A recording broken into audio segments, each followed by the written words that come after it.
Istikubang Unisbank Semarang. Eksis sejak 1968.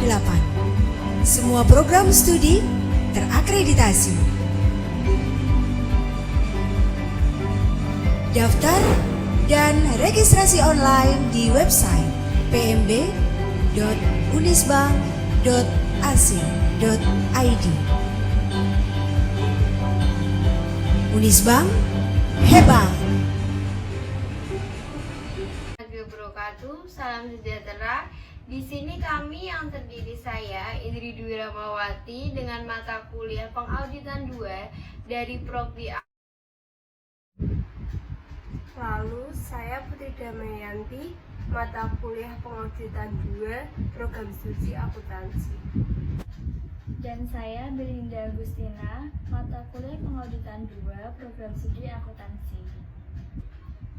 Akan menyampaikan materi tentang standar akuntansi atau SA nomor 505 mengenai konfirmasi eksternal dengan dosen pengampu Bapak Arif Himawan Dwi Nugroho, SEAK MMCA CPA. Materi yang pertama, kita masuk ke ruang lingkup.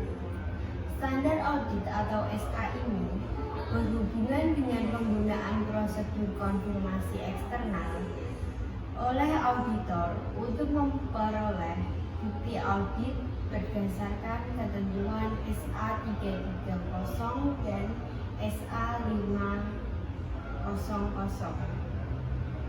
Hal ini tidak ditujukan untuk meminta keterangan tentang litigasi dan klaim yang dibahas dalam SA 501. Selanjutnya, prosedur konfirmasi eksternal untuk memperoleh bukti audit. SA 500 mengindikasikan bahwa kendala bukti audit dipengaruhi oleh sumber dan sifatnya, dan ini tergantung pada individual yang dari situ bukti audit tersebut diperoleh. SA juga mencakup generalisasi berikut yang relevan terhadap bukti-bukti audit. Yang pertama, bukti audit lebih andal ketika diperoleh dari sumber independen di luar entitas. Yang kedua, bukti audit yang diperoleh secara langsung oleh auditor lebih andal daripada bukti yang lain. Bukti audit lebih andal dalam bentuk formal dokumen, baik dalam bentuk kertas, elektronik, atau media sosial lainnya. Oleh karena itu, pada kondisi audit dalam bentuk konfirmasi eksternal yang diperoleh auditor secara langsung dari pihak yang dikonfirmasi dapat lebih membantu auditor dalam mendesain dan melakukan prosedur konfirmasi untuk memperoleh bukti audit yang relevan dan andal.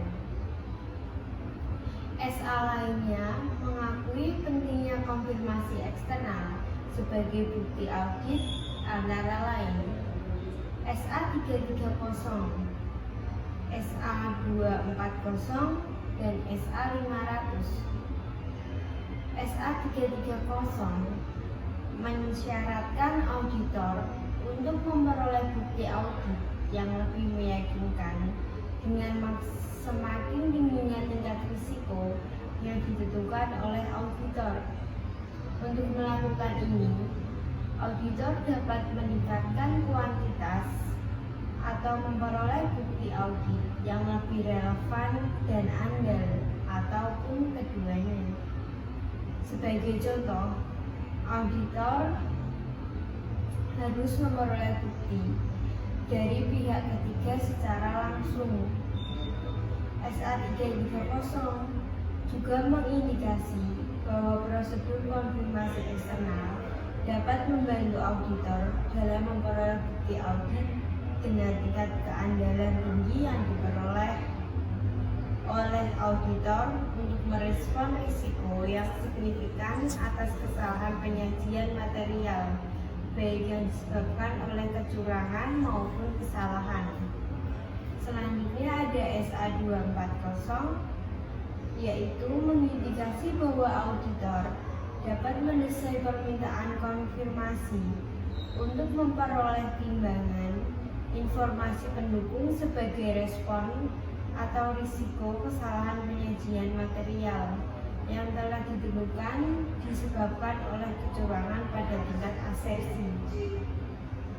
Yang terakhir ada SA 500, mengindikasi bahwa informasi pendukung yang diperoleh dari suatu sumber independen seperti konfirmasi eksternal dapat menambah tingkat keyakinan auditor dibandingkan bukti yang ada dalam catatan akuntansi atau dari presentasi manajemen. Materi yang selanjutnya yaitu tanggal efektif. SA ini berlaku efektif untuk audit atau laporan keuangan untuk periode yang dimulai pada atau setelah tanggal 1 Januari 2013. Ini untuk emiten. Atau yang kedua yaitu 1 Januari 2014 digunakan untuk entitas selain emiten.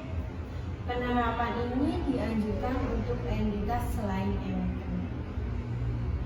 Tujuan auditor ketika menggunakan prosedur konfirmasi eksternal adalah untuk mendesain dan melaksanakan prosedur tersebut untuk memperoleh bukti audit relevan dan andal.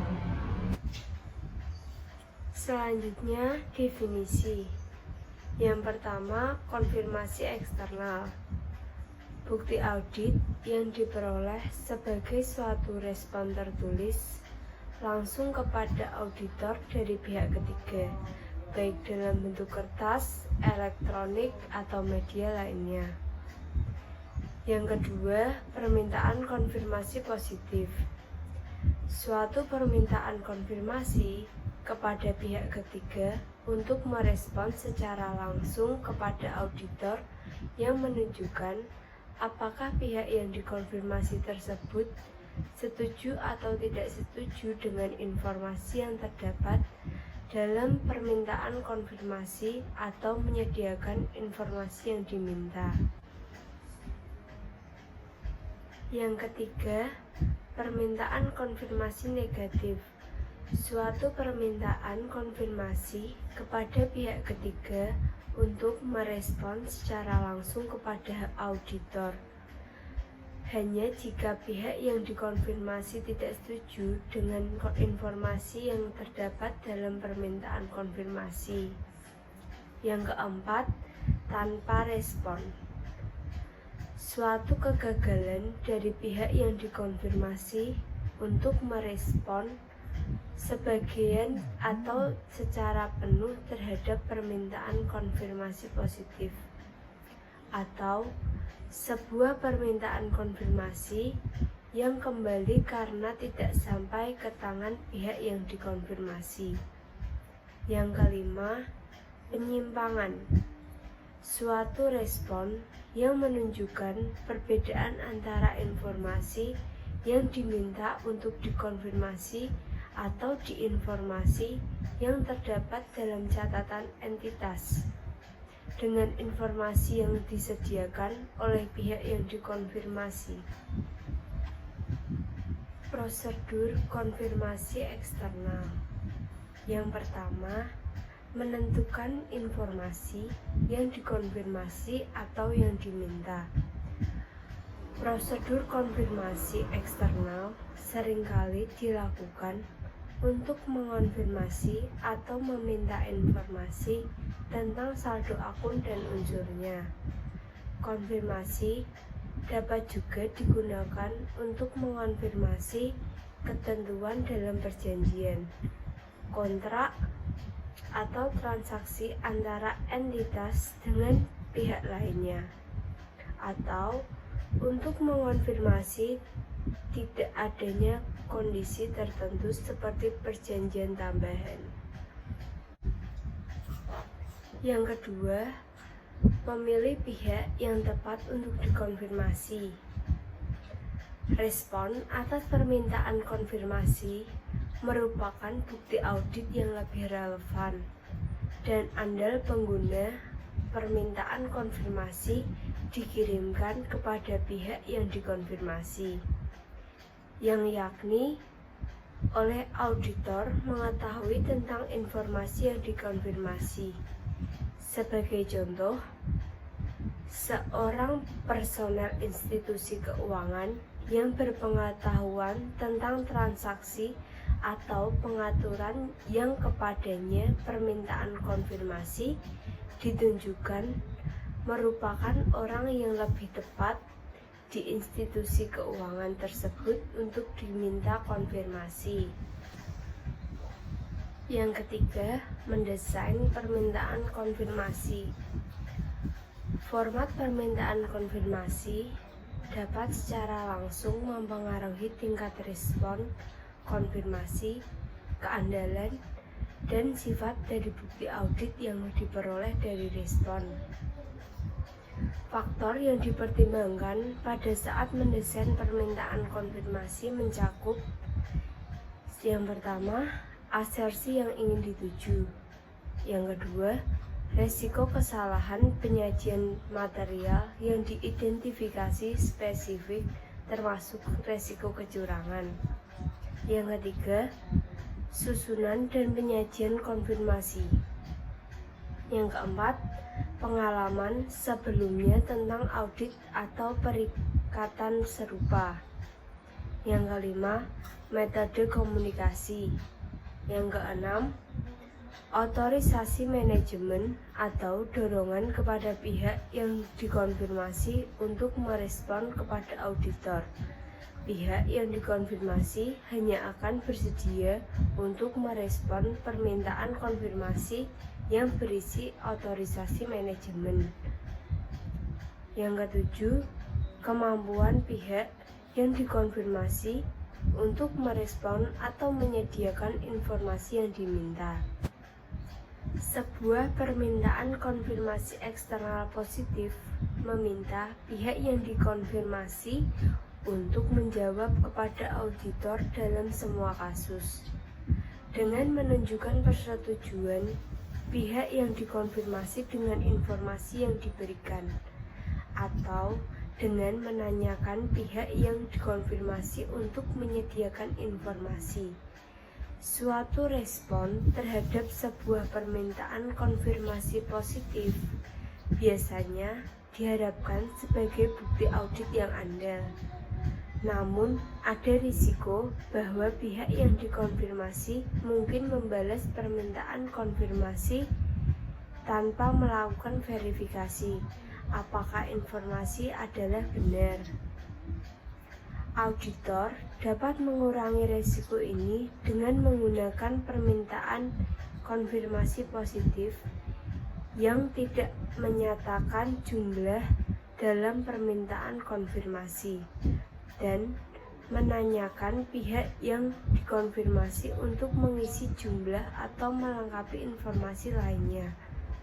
Di sisi lain, penggunaan metode permintaan konfirmasi kosong mungkin dapat mengakibatkan tingkat respon yang rendah karena adanya usaha tambahan yang diperlakukan oleh pihak yang dikonfirmasi. Yang keempat, mengirimkan permintaan termasuk permintaan tindak lanjut jika berlaku kepada pihak yang dikonfirmasi. Auditor dapat mengirimkan permintaan konfirmasi tambahan pengguna jawaban untuk permintaan sebelumnya belum diterima dalam waktu yang wajar. Sebagai contoh, auditor dapat setelah melakukan verifikasi ulang atas akurasi alamat awal, mengirimkan tambahan permintaan atau permintaan tindak lanjut. Kemudian ada konfirmasi negatif. Konfirmasi merupakan bukti audit yang kurang meyakinkan dibandingkan konfirmasi positif.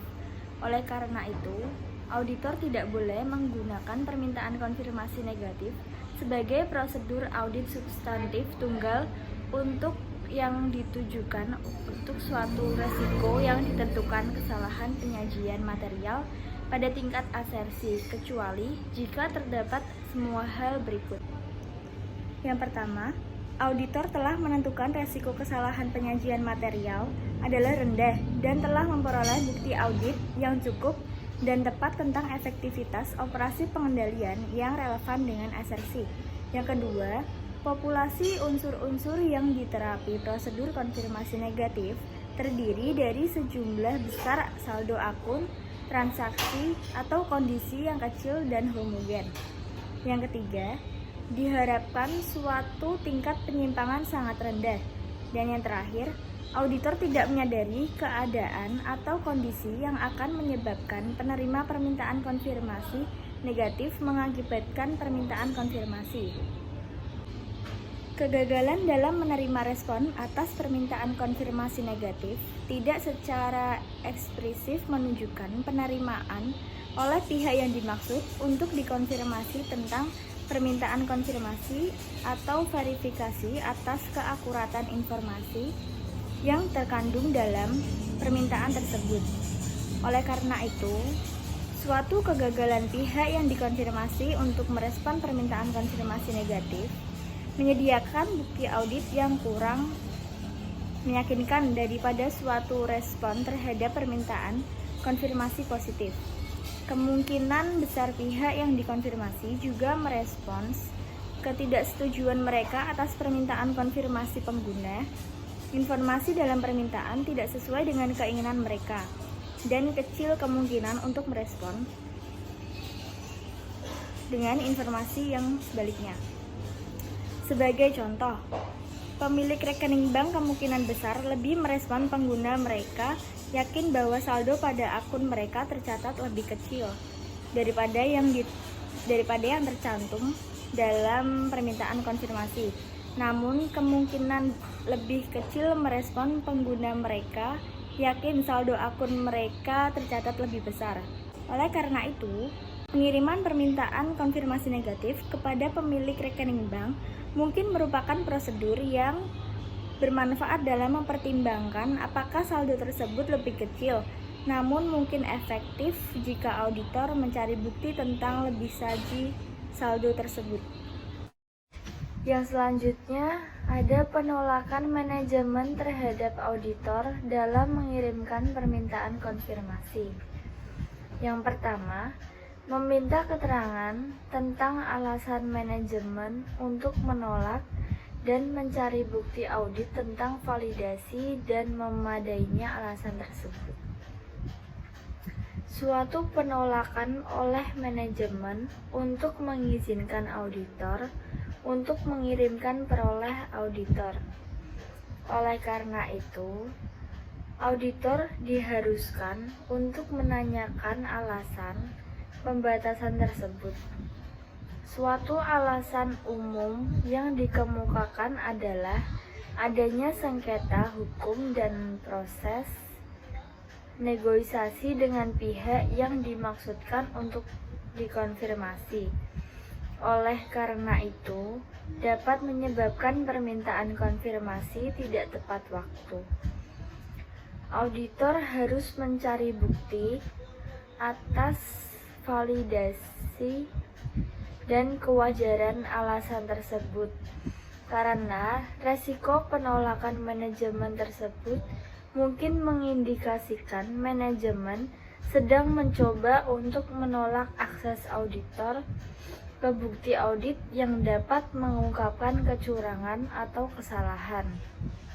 Yang kedua, mengevaluasi implikasi penolakan manajemen atas penilaian auditor terhadap resiko kesalahan penyajian material yang relevan, termasuk resiko kecurangan, sifat, saat, dan luas prosedur audit lainnya. Auditor dapat menyimpulkan dari evaluasi dalam paragraf bahwa hal itu tepat untuk merevisi penilaian resiko kesalahan penyajian material pada tingkat asersi dan modifikasi prosedur audit yang telah direncanakan berdasarkan SA 315. Sebagai contoh, jika alasan manajemen meminta untuk tidak melakukan konfirmasi adalah tidak masuk akal, ini dapat mengindikasikan faktor resiko kecurangan yang membutuhkan evaluasi berdasarkan SA 240. Yang ketiga, melakukan prosedur audit alternatif yang didesain untuk memperoleh bukti audit yang relevan dan andal. Prosedur audit alternatif yang dilakukan dapat saja serupa dengan prosedur untuk konfirmasi yang tak dibalas. Prosedur tersebut juga memperhitungkan hasil evaluasi auditor. Lalu, ada hasil prosedur konfirmasi eksternal. Yang pertama, keandalan respon terhadap permintaan konfirmasi. SA 500 menunjukkan bahwa meskipun pengguna bukti audit diperoleh dari berbagai sumber eksternal entitas, keadaan mungkin ada yang berdampak pada keandalannya.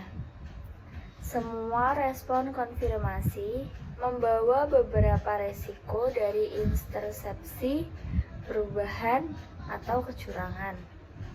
Resiko tersebut ada terlepas apakah balasan diperoleh dalam bentuk kertas, elektronik, atau media lainnya. Faktor yang mungkin menunjukkan keraguan atas keandalan respon mencakup yang satu, diterima oleh auditor secara tidak langsung. Yang kedua, berasal dari pihak aslinya dimaksudkan untuk dikonfirmasi. Respon yang diterima secara elektronik sebagai contoh dengan faksmili atau email mengandung resiko keandalan karena pembuktian asal dan wewenang responden mungkin sulit untuk ditentukan, serta perubahannya mungkin sulit untuk dideteksi. Suatu proses yang digunakan oleh auditor dan responden dalam membuat suatu lingkungan yang aman untuk respon yang diterima secara elektronik dapat menurunkan resiko ini. Jika auditor puas bahwa proses ini aman dan terkendali dengan semestinya, keandalan balasan yang bersangkutan menjadi meningkat. Suatu proses konfirmasi elektronik dapat memasukkan berbagai teknik untuk validasi identitas pengirim informasi dalam format elektronik tersebut. Sebagai contoh, melalui enkripsi, tanda tangan digital elektronik, dan prosedur untuk verifikasi keaslian situs web. Jika pihak yang dikonfirmasi menggunakan pihak ketiga untuk mengkoordinasi dan menyediakan respon untuk permintaan konfirmasi, auditor dapat melaksanakan prosedur yang ditujukan untuk menangani resiko. Yang pertama, respon mungkin dapat berasal bukan dari sumber yang benar. Yang kedua, seorang responden mungkin bukan pihak yang berwenang untuk merespon. Dan yang terakhir, integritas transmisi kemungkinan dikompromikan. Auditor diharuskan oleh SA 500 untuk menentukan apakah memodifikasi atau menambah prosedur untuk menyelesaikan keraguan terhadap keandalan informasi yang digunakan sebagai bukti audit.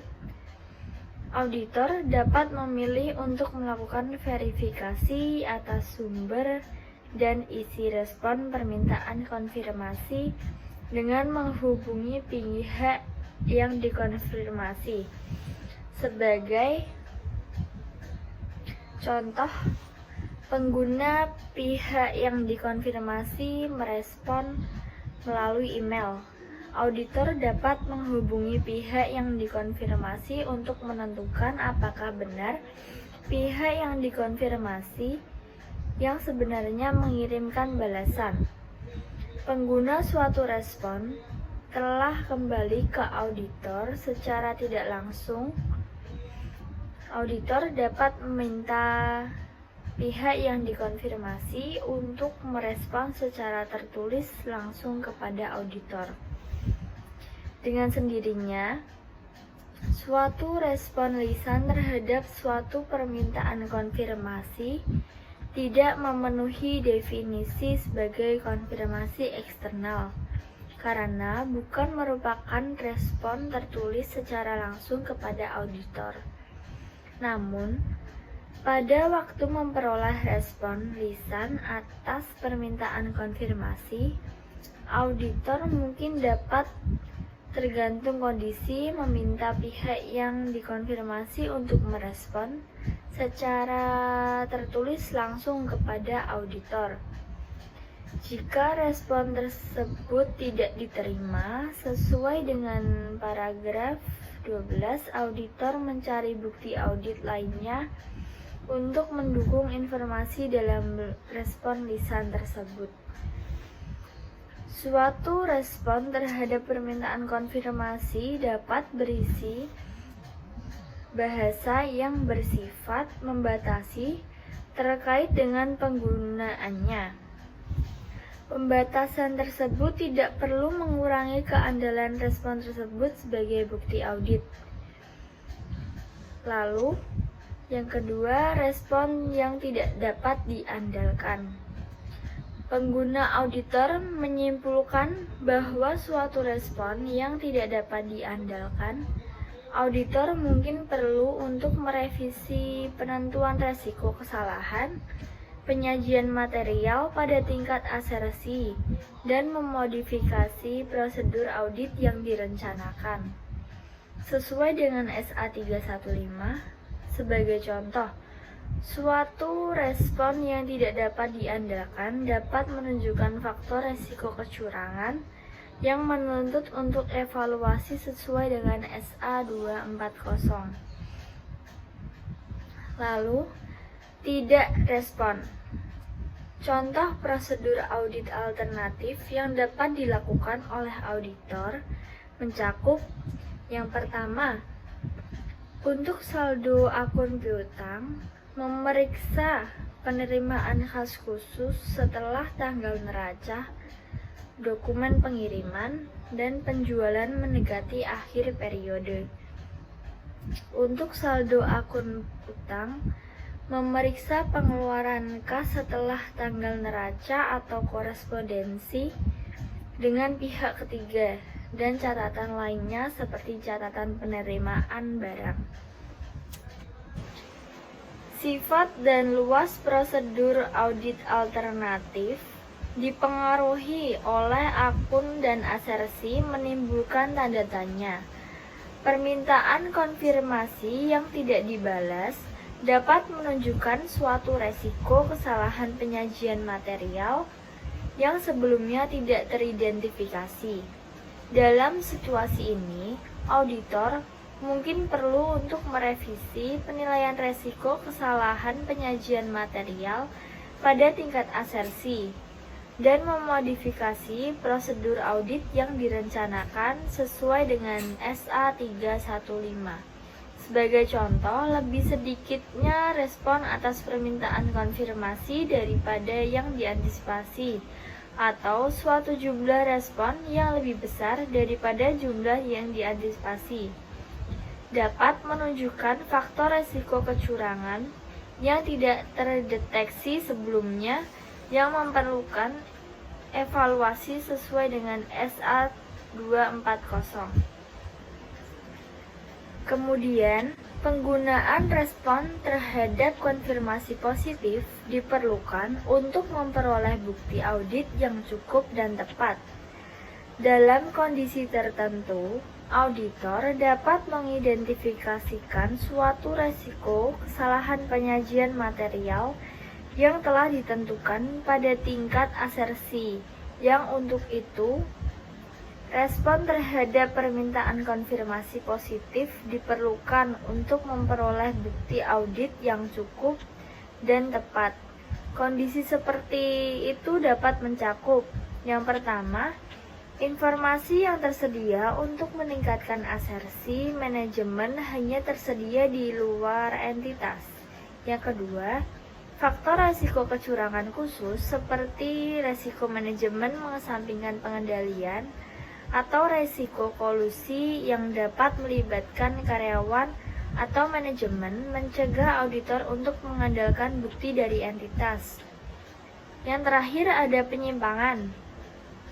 Penyimpangan yang tercatat dalam respon terhadap permintaan konfirmasi dapat menunjukkan kesalahan penyajian atau potensi kesalahan penyajian dalam laporan keuangan. Ketika suatu kesalahan penyajian diidentifikasi, auditor diharuskan oleh SA 240 untuk mengevaluasi apakah kesalahan penyajian mengindikasikan adanya kecurangan. Penyimpangan mungkin menyediakan suatu panduan terhadap kualitas respon dari pihak yang dikonfirmasi atau untuk akun yang serupa. Penyimpangan mungkin juga menunjukkan suatu kekurangan atau kecurangan dalam pengendalian internal entitas atau pelaporan keuangan.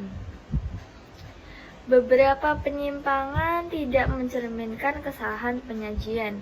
Seperti contoh, auditor dapat menyimpulkan bahwa perbedaan terhadap respon oleh permintaan konfirmasi adalah disebabkan karena saat pengukuran atau kekeliruan teknis dalam prosedur eksternal.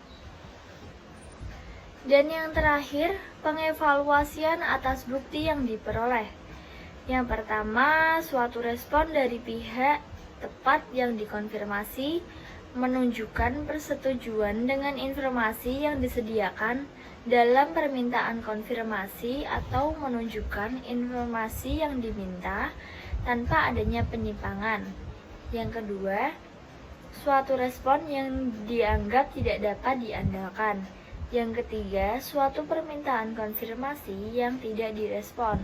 Yang keempat, suatu respon yang menunjukkan suatu penyimpangan. Pengevaluasian oleh auditor ketika dengan memperhitungkan prosedur audit lain yang mungkin dilakukan oleh auditor dapat membantu auditor dalam menyimpulkan apakah bukti audit cukup dan tepat telah diperoleh, atau apakah bukti audit diperlukan seperti yang dituntut oleh SA 330. Ukuran sampel konfirmasi. Yang pertama, materialitas.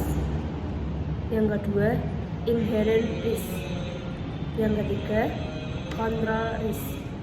Yang keempat, luasnya prosedur substantif yang dilakukan. Yang kelima, jenis konfirmasi yang dilakukan. Umumnya, konfirmasi negatif atau sampel lebih besar. Akun-akun yang dikonfirmasi.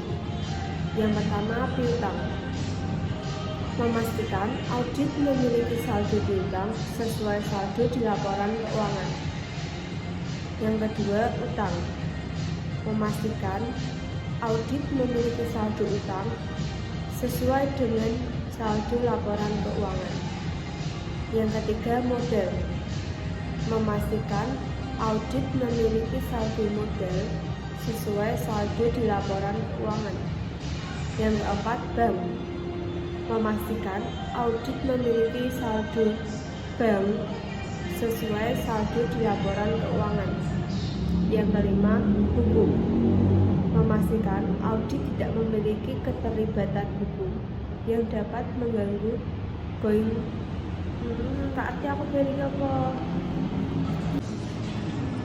Yang kelima, hukum. Memastikan audit tidak memiliki keterlibatan hukum yang dapat mengganggu going concern perusahaan. Lalu, form konfirmasi. Yang pertama, nama perusahaan, bank audit, pihak ketiga, dan KAP. Yang kedua, akun yang dikonfirmasi.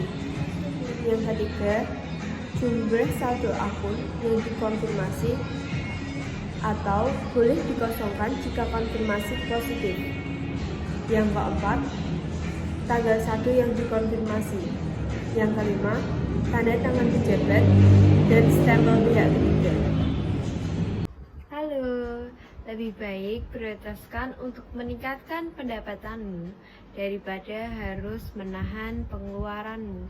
Lebih baik meningkatkan semangatmu daripada mengubur impianmu. Itu semua dapat kamu temukan di FEB Unisbank. Halo teman-teman, kalian yang lagi belajar akuntansi, jangan putus semangat ya. Belajar akuntansi itu asik loh. Angka nol hilang aja dicariin, apalagi kamu. Selesaikan apa yang sudah dimulai dan tuntaskan apa yang sudah pernah disanggupin. Perkara mampu atau tidaknya, itu bukan kendalimu. Tugasmu hanya melakukan dengan maksimal dan menyelesaikan hingga tuntas. Nanti Allah yang akan memampukannya. Lelah boleh, istirahat boleh, asal jangan berhenti dan meninggalkan. Terima kasih. Hai calon orang sukses, jika kamu nggak sanggup menahan perihnya belajar, maka kamu harus sanggup menahan perihnya kebodohan. Pak